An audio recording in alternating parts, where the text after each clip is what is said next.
Minasan konnichiwa, ai desu. For today, minasan, let's study about Aida or Aida ni. Ito po ay entry series, minasan. Yung gamit po nating libro is Shinkanzen po entry. So tayo po ay nasa lesson 1, sub-lesson number 2. So una, syempre, minasan, we have to learn first kung ano yung mga patterns or rules na kailangan nating sundin when we are going to use Aida or Aida ni. So nga pala, minasan, no, itong si Aida, pwede po siyang lagyan ng ni if you want. Okay, you can say Aida ni or you can just say Aida. But we have a difference po sa dalawang yan, which I'm going to be tackling later. Okay, so now let's go to our rules and patterns. So dito po kay Aida ni, we only use it with nouns and verbs. Okay, yun lang po. So when you use Aida or Aida ni with a noun, meron po tayong additional particle that we need to use. We have to add the particle no. Okay? So, noun, no, plus Aida or Aida ni. Halimbawa po, ang example natin dito is yung noun na natsuyasumi. So, before you add Aida ni there, you need to add the particle no. Natsuyasumi no Aida ni. Natsuyasumi no Aida ni. And if you're going to use Aida ni with verbs naman, make sure that your verb is in its progressive form. Pag sinabi po natin progressive, minasan, ito yung ongoing form. Since nasa entry level na po tayo, for sure alam niyo na po yung te imas pattern or ang casual form niya is te iru. Okay? Tabeteiru, uketeiru, neteiru, miteiru. Yun po yung mga example ng progressive form. So when you use Aida ni with verbs, make sure naka-progressive form po siya. Okay? Always naka-te-iru form. Okay? Pero meron po tayong exception if you're going to use the verbs iru or aru. Since progressive na po kasi yan, minasan, state verbs po kasi ang tawag sa kanila. Hindi nyo na po siya kailangan gawing progressive. Okay? Just use iru and aru, sonomama. Okay? Yun na po siya, hindi nyo na kailangan baguhin. And then just add Aida ni. So, let's say we have the verb taberu. Gawin natin siyang progressive form. Magiging tabeteiru. And then dagdag lang tayo ng Aida ni. Tabeteiru Aida ni. Minasan. Okay? So, yun po ang magiging pattern niya. So, di ba madali lang po siya. Kasi dalawa lang naman siya. So, since we're done with the rules and patterns, try naman natin aralin yung meaning and usage ng grammar point na ito, minasan. Okay, ang meaning po nito, no, nakalagay, during a specific period of time, I will do verb. Sa Tagalog, minasan, it just means habang. No? Kasi sa Japanese, minasan, if you want to say habang or while in English, marami po silang ways how to say that. You just really have to know ano yung specific nuances na meron yung bawat grammar points na yun. Kaya medyo nakaka-lito po siya. Okay? Kaya yun po ang ating inaaral natin ngayon. Okay. So, since you have this idea already, during a specific period of time, I will do verb, let's try to study Aida or Aida ni with sentence examples para mas malinaw po sa ating lahat kung paano siya ginagamit. First example, minasan. Kalagay dyan. Habang umiidlip si mama, nanunood ako ng TV noon. So, ito po kasi ang nuance na meron si Aida or si Aida ni. You're saying na during this specific period of time, no?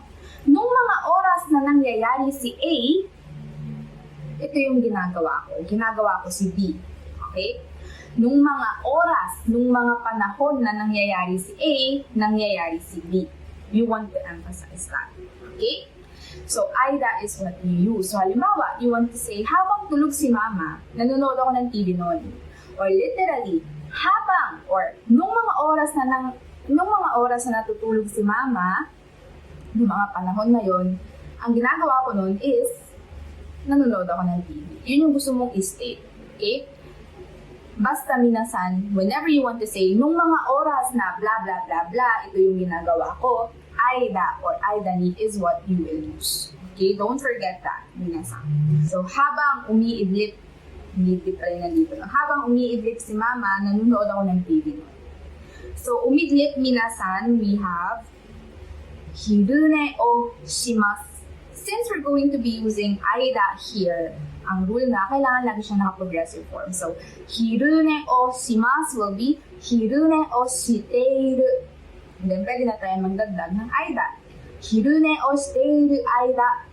Nga pala minasan ha, yung noun ninyo before aida should be marked with the particle ga. Kaya po si okasan dyan ay nakamarka ng particle ga. Okay? Okasan ga hirune o shiteiru aida.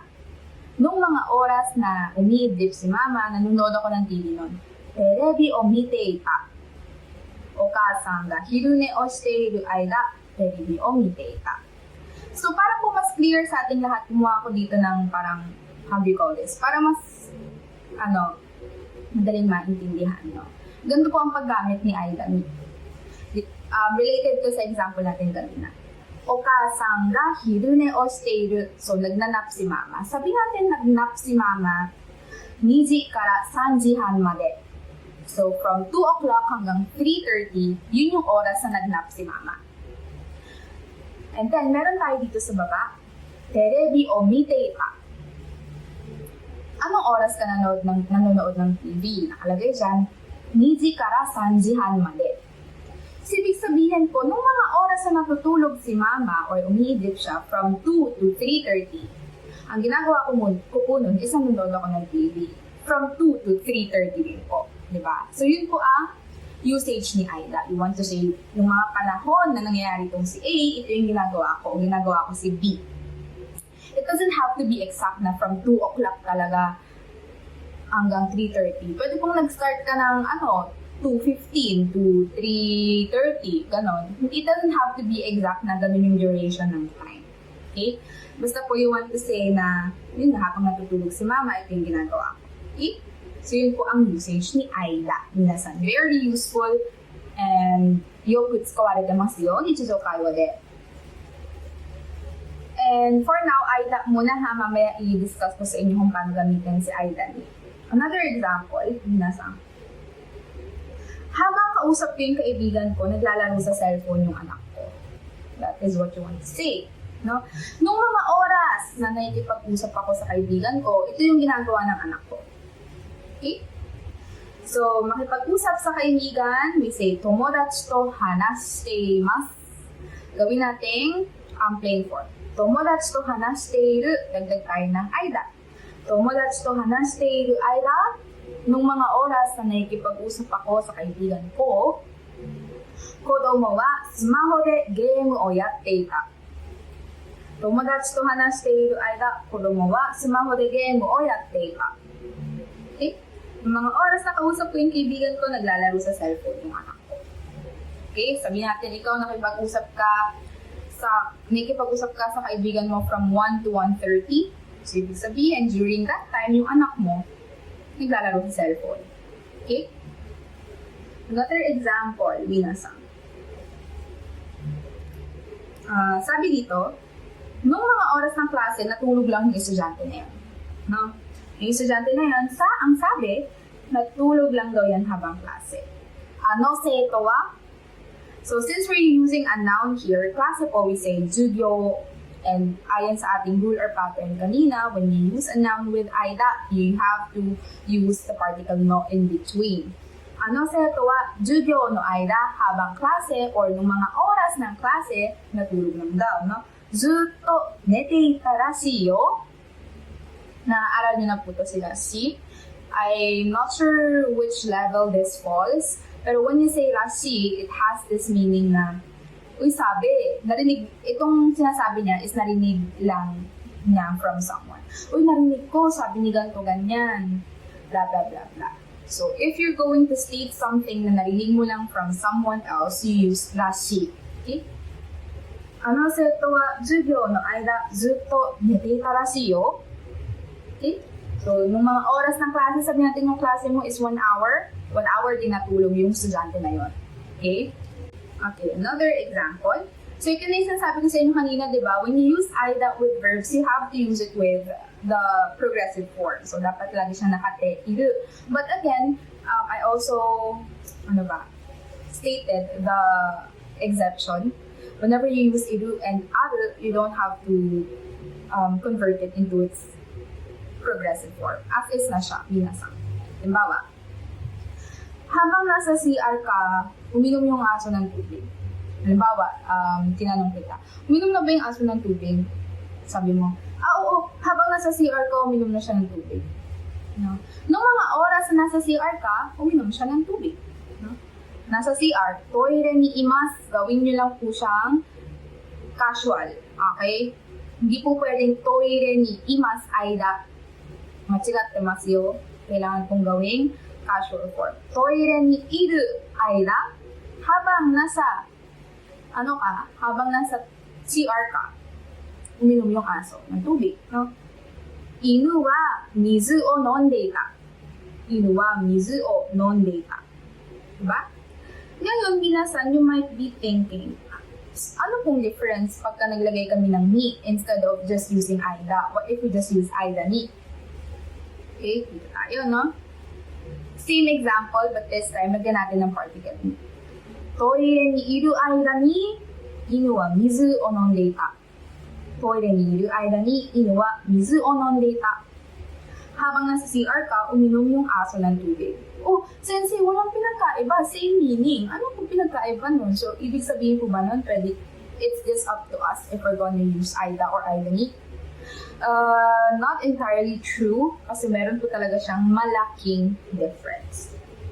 Ito na po yung difference niya. Let's talk about it using like a diagram. I don't know if this one is called a diagram, but yeah. So, ito yung example natin kanina. Let's discuss first yung aida, no?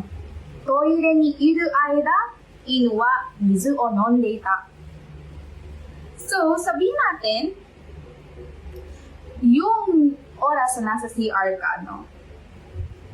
From 1 to 1:30. Nakalagay dyan, no? Ichiji ha. So, nasa CR ka from 1 to 1:30. Pag aida ang ginamit mo, exactly yun po yung oras na nangyayari si letter B or nangyayari si second sentence. So, kung ikaw ay nasa toilet from 1 to 1:30, yung aso rin po, umiinom rin po siya ng tubig from 1 to 1:30. Okay? It doesn't have to be exact na 1 or 1:30. Pwede pong late ng onte. Okay? Pwedeng uminom yung tubig Pwedeng nag-start uminom ng tubig yung aso ng mga 1:03. Ganon.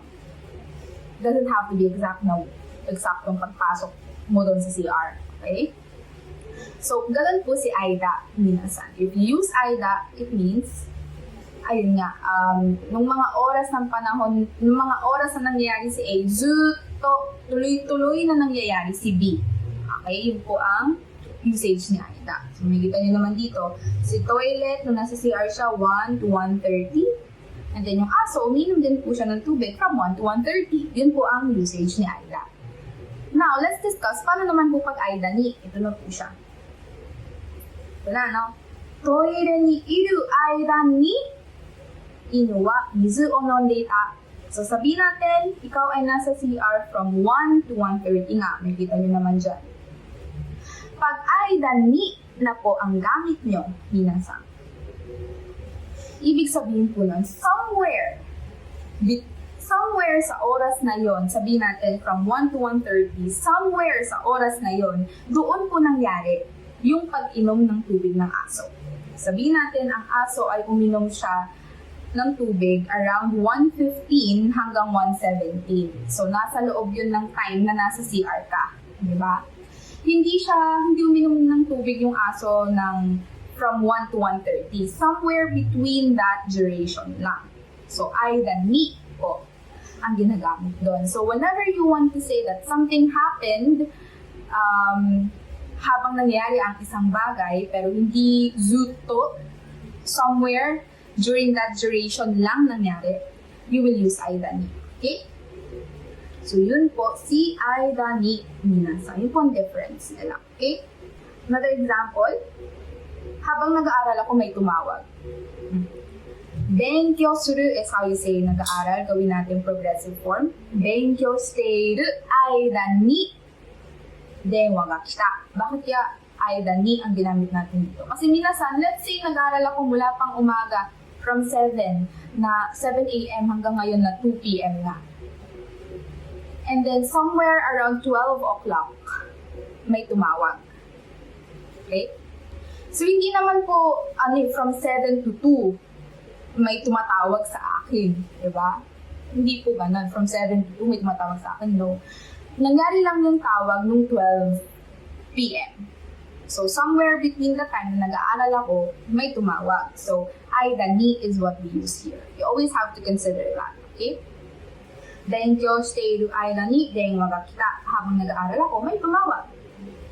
Okay? So, yun po ang usage ni aida ni. Minasan, naintindihan po ba? Minasan, moshi shitsumon ga attara, zehi komento ni kaite kudasai ne. Dekiru dake henshin shimasu node, enryo naku kiite kudasai. So, to make sure, minasan, that you understood what I have taught you, chotto dake testo shimashou ne. So, we have a portion here that I want you to try to complete the sentence. Habang naghihintay ako ng bus, bumili ako ng ice cream. Habang naghihintay ako ng bus, bumili ako ng ice cream. Minasan. Blank, blank, blank, ice o katta. Habang naghihintay ako ng bus, bumili ako ng ice cream. So, I will give you 5 seconds or you can just pause this video if you still need more time to construct the sentence. Okay?